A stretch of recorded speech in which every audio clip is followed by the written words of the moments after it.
Hey guys! Magandang hapon sa inyong lahat. Nandito na naman nga po ako si Gandara, ang ka-digital breakouts ninyo na maghahatid ng latest update and fresh happenings about TVJ and digital breakouts. And for today's video, eto, pag-usapan natin po ang ilan sa mga balita ngayon sa TVJ, lalong-lalo na sa ipinapakalat po ng ProTape ka-OG na kung saan ipi-play na daw po ang kanilang Itbulaga sa 106 TV stations. Grabe nga naman yung 106 TV station. Grabe. Ano yon 106 TV stations sabay-sabay. Ewan ko na lang talaga ka-OG, no? Kung may maitutulong pa yon. Kung malakas talaga silang tunay, baka. Pero, napaka-imposible nung sinasabi kasi, di ba? Sabi nga po ng mga tao, nako, kahit 1,000 channels pa ipalabas ang Itbulaga ng Tape Inc. Kung ayaw talaga ng taong bayan sa kanila, wag nilang ipilit at isiksek ang kanilang mga sarili. Ito pa nga lang sa YouTube channel 5 million subscribers, tapos 200 lang ang nanonood sa kanila. Ouch! Ang sakit, 'di ba?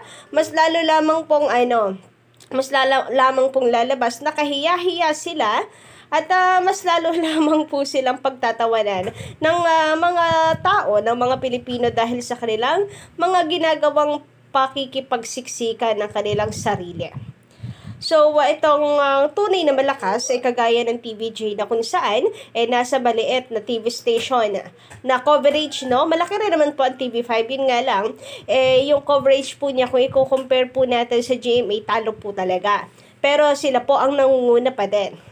So, yun yung yun yung sikapin nila, hindi yung ipi-play pa sa 106 TV station daw ko, no?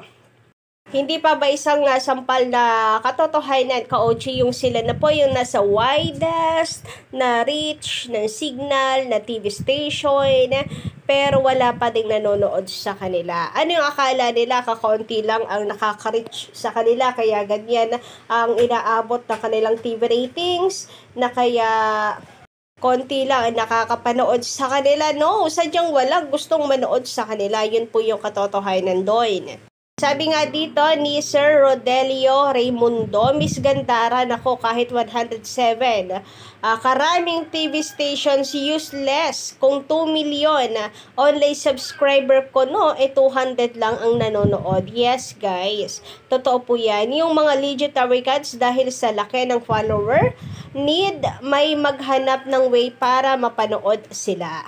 Yes, guys. Kagaya po natin.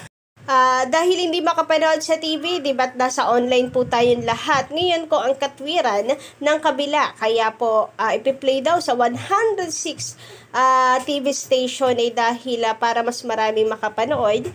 Kung talagang gusto silang panoorin ng mga tao, yung mga hindi makapanood sa TV, online na lang manonood. Pero kita naman natin yung online nila, di ba? 200 views lang. Grabe nga naman yon. Yun yung first time na nangyari dito sa Itbulaga ka-OG. 200 lang yung nanonood. Kasi naman, gamit-gamit pa rin nila ang Itbulaga. So, ayan, nakakaladkad po ang image ng Itbulaga sa mga ganyang bagay. Napapasama tuloy sa history. Ewan na lang, mabuti ba sana kung pinagpipilitan nila na sa kanilang Itbulaga kung maganda yung history na kanila pong iaambag, hindi naman. Katunayan yan, nakakasira pa sila ng image ng Itbulaga. So guys, don't mind na lang po pala ng background po natin. Samantala ngayon naman, pag-usapan po natin ang question mark ng marami pong mga Pilipino na mga legit records dito sa TVJ, kung bakit patuloy pa rin po sila na hinahayaan lang. Bakit pinapayagan lamang nila na gamitin pa rin ang taping at hindi gumagawa ng aksyon? Kumbaga ay bakit daw hinahayaan nila or sila pa mismo ang nag-a-adjust?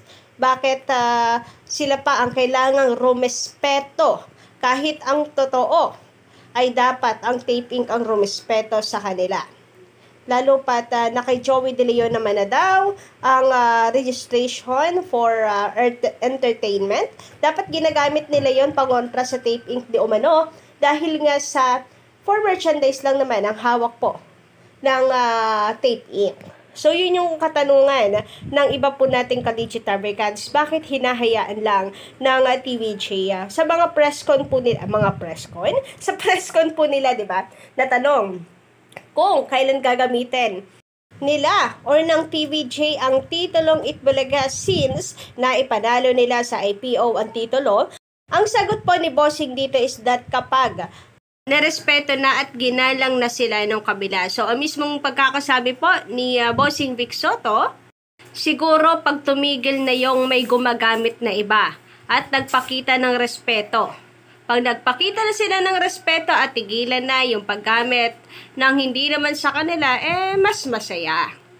So, ang dating po kasi sa mga tao talaga, sa lalong higit sa mga legit fabricants, ay hahayaan lang ng TVJ and taping na patuloy gamitin ang titulong Itbulaga kahit pa ka-OG na sila ay naipanalo na sa IPO1 trademark. So, bakit nga daw? Nasobrahan naman daw sa bait ang TVJ. Nasobrahan na ka-OG. And, palagay nga nila hanggat hindi daw po nagpapakita ng ngipin ang TVJ sa Tape Inc. ay patuloy lamang silang aabusuhin ng mga ito. Kagaya po nito, bakit napayag pa kayo? Bakit? Tama na ang pagiging mabait. Diyos ko, dahil di naman kayo nare-respeto. Ginagamit pa rin ang tape, ang Itbulaga. Ano ba? O diba, with feelings yan. Charis. Anyway guys, so eto nga po karamihan talaga ang inyong ang mga reaksyon ng mga legit fabricants. Bakit? Bakit? Bakit? So, I think dahil nga sa ang iniintay ng TVJ ay yung writ of preliminary injunction. Kumbaga ayaw nila magpadalos-dalos. Kasi, hindi ba nila gamitin ngayon? Ang importante, at the end of the day, sila pa rin ang gagamit. And maybe, malay nyo, diba, ka-OG, ang strategy pala ng TVJ is that, okay lang, sige, gamitin nyo ng gamitin. At the end of the day, kapag kami ang napaboran, the more matagal nyong ginagamit, mas marami ang parusa na po pwedeng maipataw sa inyo. Pwede rin ganon, diba? Kasi yan din yung nababasa kong comment na mas pabor sa TVJ kung patatagalin pa ng taping ang paggamit ng titulong Itbulaga dahil the more days na gamit nila ito, the more ng mga danyos ang babayaran ng Tape Inc. sa TVJ. Naku, pag totoo yan ka-OG, grabe nga naman. Baka masayad ang pera ng mga halos host. Charis, kung kung Itbulaga nagpayaman sa kanila, Itbulaga din ang magpapabagsak sa kanila. Samantala, sabi dito ni Dabrikaz Amanatsu Koraimay, magandarang hapon sa'yo. Nang nagbukas ng TV at tiningnan ko rin, bakit Itbulaga pa rin ang gamit nila sa GMA7? Sabi, bawal ang gamitin ng Tape Inc. Ang Itbulaga ng legit. Sabi, bawal lang gamitin ng Tape Inc. ang Itbulaga ng mga legit. Bakit ganon pa rin? Hindi naman ako nanonood ng Tape Bulaga. Nagsimulang nawala ang legit na barkad sa GMA7. So, parehas po tayo hindi na nanonood dito sa kabila. Lalo na nung lumipat na ang TVJ sa TV5. But ito ka-OG, sabi nga, bawal na daw gamitin, pero wala eh. Anong gagawin nyo? Matigas sa ulo ng Tape Inc., di ba? Ang tigas kasi talaga ng ulo, makapal ang mukha. Yun yung masasagot lang natin doon. Kung bakit patuloy pa rin nilang ginagamit ang trademark na Itbulaga kahit si Joey De Leon ang may hawak ng entertainment services. Samantala, sabi naman dito ni Tiak Bendia, Dabrikaz, magandarang hapon sa'yo. Kaya hindi naiintindihan ni Paulo ang salitang respeto kasi siya mismo hindi niya nire-respeto ang sarili niya. Mahilig niyang hiyain ang sarili sa harap ng kamera. So, katwiran kasi niyan, bad publicity is still publicity. So, wala siyang pakialam, i-bash siya ng i-bash ka-OG, basta may pera siya. Yun po yung katwiran kasi nitong si Paulo Conti. Si Buvay Villar naman, katwiran yan ay, siya ay alipin ng salapi ng pera. Kaya, kahit ano gagawin niya. May video yan, may video silang dalawa ni Paulo Contis. Alipin ng salapi. Sabi naman dito ng isa pa po, ka-OG nating Dabrikaz, mas masakit ang sampal sa kalooban kaysa sampal na literal Napahiya katuloy. Patanong-tanong pang nalalaman. Oo nga nagtanong pa kasi ka-OG, sino ang tunay na Itbulaga? Si Paulo Quintis. Kaya ayan, wala, napahiya lang tuloy siya sa taong bayan. Ang lakas ng loob magtanong sino ang Itbulaga. Sino ang tunay na Itbulaga? Malamang TVJ ang isasagot ng taong bayan. And ano bang i-expect niya? Paulo Quintis ang isasagot ng mga tao na Itbulaga? Emet! Tama ka na, uy! Hinding-hindi yon mangyayari dahil TVJ is Itbulaga kahit ano pa man ang sabihin ninyo. Samantala, sabi naman dito ni Malka, ano ba ang kwento mo, Paulo? Kung ikaw ang Itbulaga, oo nga, sige nga, Paulo, ikwento mo naman sa amin. Papaano niyo na buong Itbulaga kung kayo talaga ang Itbulaga? Tape Inc. nga hindi po napatunayan at hindi yan masagot-sagot sa IPO. Siya pa kaya, di ba? Tape Inc. nga hindi pinaniwalaan ng IPO. Hindi, kumbaga ay talo sa IPO na sila ang nag-create at kanilang Itbulaga. Si Paulo Quintis pa kaya? Nako, gagawa na lang ng kwento for sure.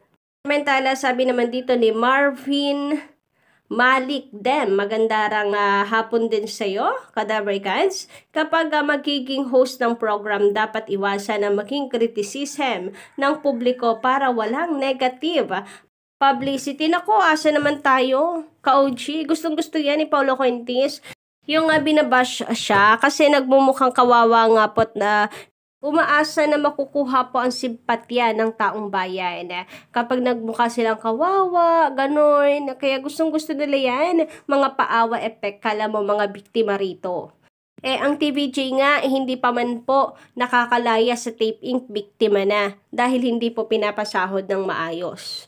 Sabi pa dito ni Chillax, travel and the music, kahambugan ang magpapabagsak sa'yo. Sayang, magaling pa namang artista. So, ayun na nga ngayon pa lamang ay ramdam na po ng mga tao na unti-unti ang pagbagsak dahil base po sa balita ay hindi na raw nilalapitan or ilag na raw ang mga producers, directors dito kay Paulo Quintis, kaya sigurado po na simula na ng pagbagsak ng kanyang career. Kayo po ba anong inyong masisay patungkol dito? Pa-comment lang po dyan sa baba and don't forget to click the subscribe button and notification bell for more updates.